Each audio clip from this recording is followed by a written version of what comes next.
how to transfer funds from prepaid card to cash app. Hey guys, in this video, I am going to show you how you can transfer funds from a prepaid card to cash app. So make sure to watch this video till the end and let's get started.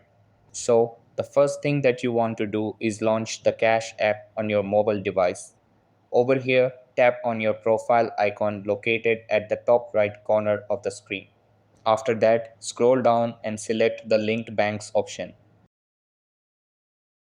Then tap on the link debit card option to start linking your prepaid card. Now input the prepaid card number, expiration date, CVV and zip code.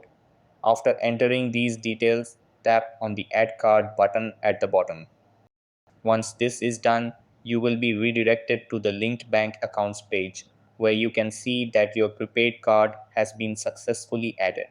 Then return to the home page and tap on the Money tab located in the bottom left corner.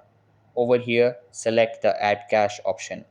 After that, you can either use the preset amounts or tap on the three dots to enter a custom amount.